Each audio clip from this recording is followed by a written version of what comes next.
I've spent 17 years studying money manifestation, learning the hard way what doesn't work and breaking free from the money shame I grew up with.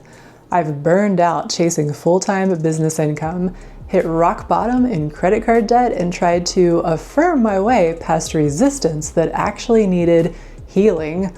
But I've also manifested $3,000 days, surprise 5K months, aligned jobs, and financial windfalls showing up out of nowhere. Now I help others create abundance from alignment instead of pressure. So let me save you years of struggle with these 9 radically honest money manifestation lessons that changed everything for me, so you can finally feel good on your way to financial freedom. Number 1, for the longest time, I thought that what I wanted was to manifest a full-time income in my business. I tried for 6 years to make that happen, and then it finally did, but the joy was short-lived because instead of freedom and ease, I found myself in an exhausting cycle of feast or famine. I was continually stressed out trying to make sure the money kept flowing in. And I remember thinking, wait, wasn't being a full-time entrepreneur supposed to feel a lot better than this? Eventually, I got radically honest with myself. What I really wanted wasn't a full-time income, it was what I thought that income would give me. Things like the freedom to take good care of myself, to buy the healthy food I love, to nurture my creativity, to travel, to express myself, to feel free and have fun, and be supported. When I let go of needing this to come through just one form, through a full-time business income, I started manifesting these true heart's desires through so many other ways. Surprise money, supportive jobs with flexible schedules, unexpected gifts, inspired clients, groceries paid for, and plenty of time to rest, relax, and explore. I still got what I really wanted, just through the path of least resistance. This taught me an important lesson. It's never about the money. We think we want money, but what we're really craving is the feeling or the experience we think it will bring. It's kind of like wanting a chocolate bar and obsessing over the shiny gold wrapper that it's in, but the joy was never in the wrapper. It's the chocolate that we really want, the flavor, the pleasure, the satisfaction of it. When we stop fixating on how the wrapper has to look, that's when what we really want can finally flow in. Number 2, there was a time in my business when I spent so much time creating a long and detailed video training to sell my coaching program. I wrote the script, made the slides, rehearsed it, and it totally flopped. No sales, no excitement, just crickets. I was trying to figure it out, pushing hard, following what I thought should work. And then later, during another low moment, I did something different. I sat on my couch, closed my eyes, and just asked, what would it feel like if money were flowing easily right now?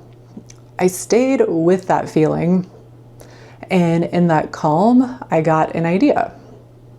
I had just taken a Squarespace training. What if I offered to help a few of my clients build their websites? I sent 2 emails and both clients said yes. I made $1,500 quickly, easily, with no overthinking. The lesson: don't figure it out, feel it out. It's kind of like trying to see your reflection in muddy water. The more you stir, the harder it is to see. But when you let it settle, the answer appears. Number 3, for a long time I thought the key to manifesting money was to just stay positive, ignore the fear, repeat affirmations, pretend the doubt wasn't there. But it never really worked, at least not in a way that felt good. When I launched my Spot on Intuition workshop, no one signed up at first. I felt crushed, but instead of forcing myself to keep affirming, I did something different. I listened to the disappointment. I soothed the fear. I reminded myself why this mattered to me. 2 days later, I made my first sale. Other sales followed, and one $17 workshop sale turned into a $2,500 coaching client. The lesson: don't affirm on top of resistance. It's like putting a band-aid on a broken bone. You might feel like you're doing something helpful, but it's not what's really needed. Soothing resistance first. That's what lets the energy truly shift. That's when manifestation starts to feel natural. Number 4, at the end of my time as a full-time entrepreneur, I just had 2 back-to-back 5K months, but I wasn't celebrating. I was burned out. The idea of repeating that effort every month felt overwhelming. So I asked myself, why does money feel so hard when other things feel so easy? That's when I realized something. Housing and relationships had always manifested easily for me. I'd moved many times and always found great places, even my dream riverfront condo. And my relationship with Nick also felt easy, blissful, and light. I realized that the way I think about those areas is totally different. I expect ease. I assume they'll work out. But with money, I kept practicing stress. So I tried something new. I told myself, this can be easy too. And I started borrowing that same emotional tone that I felt around housing and relationships and applying it to money. The lesson: borrow the vibration from what is working. It's like lighting a candle from one that's already burning. You don't need to create the spark, just transfer the flame. Shortly after that shift, a new idea landed. What if I got a job in architecture? It made no logical sense because I hadn't worked in that field for 8 years, but the idea felt calm, grounded, easy. So I followed it. I posted my portfolio and a local firm hired me. That job ended up being everything I needed. Relaxed, supportive, a place to grow new skills and fall back in love with my business. It took the pressure off and money started flowing again. The lesson: the path of least resistance pays best. I thought there was only one right way to reach my goals, but the universe had an easier path waiting. It's kind of like walking through the woods and seeing a clear, open trail to the left, but forcing yourself to bushwhack through the brambles on the right because that's the path you plan to take. The money really didn't care if it came through business or a job. The freedom didn't care how it arrived. When I let go of the form and followed what felt lightest, everything got easier and more abundant.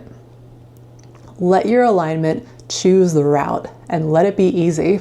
If any of this is hitting home for you, please let me know by hitting the like button and subscribe for more content like this. I'd love to keep walking this path with you. Number 6, like I mentioned earlier, for 6 years I dreamed of quitting my job and going full-time in my business. Then I had a breakthrough. I manifested $3,000 in one day. My dream finally felt possible, so I made a deal with myself. If I could attract a few more clients, I would quit. And I did.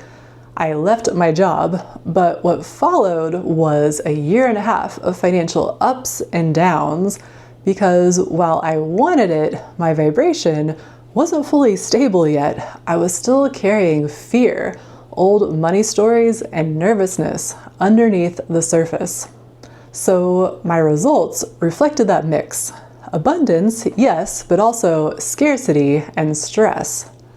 The lesson: stabilize the vibration before you leap. It's like stepping onto a tightrope while you're still wobbling. Yes, you can do it, but every step takes so much more effort and strain. You're just trying not to fall. But if you pause first, take a breath, find your balance, then the next step feels natural, even graceful. Number 7, there was a time in my business when I'd never sold a high-ticket coaching offer. I had just created my first $1,500 program, and honestly, my brain was freaking out. At that point, I had only manifested over $1,000 in a month, maybe once or twice, so the idea that someone would actually pay me $1,500 felt like a stretch. A part of me really wanted to believe it was possible, but there was another part of me, a loud, persistent part that kept saying, "Who do you think you are?" Still, with the support of my coach at the time, I stayed with that intention, even when nothing happened the whole month of October, even after several free sessions where no one said yes, even when the silence felt like harsh rejection. I kept showing up. I kept practicing the vibration of yes. And then halfway through November, 2 people said yes, and they both paid in full. $3,000 in one day. It was the most I had ever made in a single day from my business. It taught me something that I couldn't have learned from a book. Don't give up before the miracle. Because the shift is often happening underneath the surface, even when it looks like nothing is working. It's like planting a seed. You water it, you care for it, and then for a while it looks like nothing is happening. But under the soil, the roots are growing, the structure is forming, and then one day, boom, it sprouts.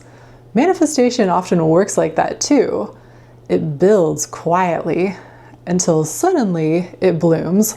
Number 8, for a while I had this pattern. I'd get super excited about a new manifesting technique, a money affirmation, a visualization, a journaling practice. I'd do it for a few days, maybe a week, and then I'd get distracted, lose momentum, and stop. During those short bursts, I'd start to feel the energy shift. I'd focus on what I wanted and build belief and excitement. But pretty quickly, I'd slide right back into my usual thoughts. The current numbers in my bank account, the usual income I was used to seeing. And so my reality didn't really change because my dominant focus stayed the same. One day I just got tired of it, tired of staying in that same financial loop, especially in my business. So I tried something new. I wrote out a money story, how I wanted money to manifest for me, and I committed to reading it every single day. But I didn't just read it like a checklist, I felt it. I let myself live in that story. Some days it was hard. My brain complained, this is boring, this isn't real, this is uncomfortable, but I kept going. And that month, I manifested over $1,000 in my business for the first time. Plus, I got offered a job with the Qigong center I had trained with, a work-from-home job that paid me hourly to answer calls and gave me free time in between. It was exactly the bridge I needed. The lesson? Sustain your focus, shift your reality. It's kind of like learning to cook a new recipe. The first few times, you're double checking every step, but after a while, it becomes second nature. You know the timing, the ingredients, the feel of it. That's what happens when you keep repeating your new money story. It becomes your new recipe for reality. Repetition builds familiarity, and familiarity builds belief. Number 9, for a long time I carried shame around money. It started when I was a little kid.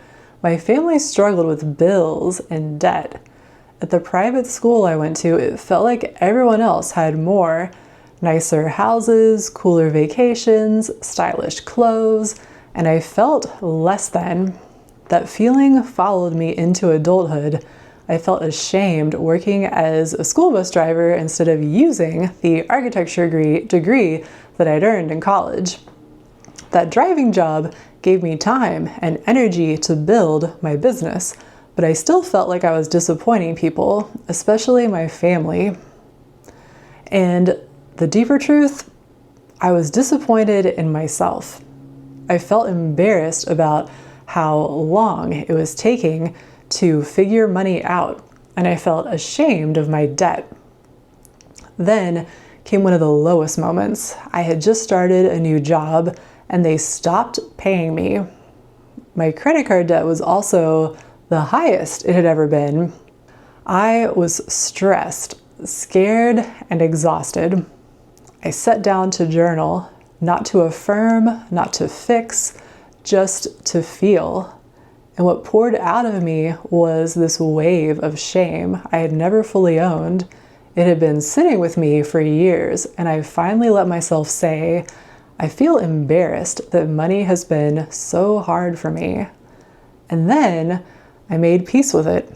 I told myself, it's okay. This has been my area of learning. It's okay that I've struggled. This is just the chapter I'm in right now. And something inside me softened. A few hours later, I remembered an account I hadn't checked in a long time. When I logged into the account, there was $2,000 in there waiting for me, money that I didn't even realize that I had. The lesson?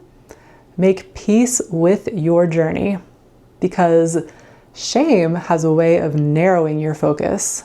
It tells you this one hard moment is your whole story, but it's not. It's just one chapter. You don't judge a book by a single chapter. The moment you stop resisting your journey and start accepting it, your energy shifts. You unlock parts of the story you couldn't see before, and that's when the miracles show up. So if there's one thing I've learned after all of this, it's that our money journey isn't just about numbers, it's about alignment, belief, and staying connected to who we really are. If you want more support with that, I'd love to gift you my free guide, The 7 Habits of Highly Magical People. These are habits that helped me stay aligned even when money felt uncertain or slow to show up. You'll get it instantly when you join my newsletter. The link is waiting for you in the description box below this video. And if you're ready for your next breakthrough, don't miss this next video. It's all about the one thought that helped money manifestation really click for me. I'll see you there. Until next time, happy manifesting.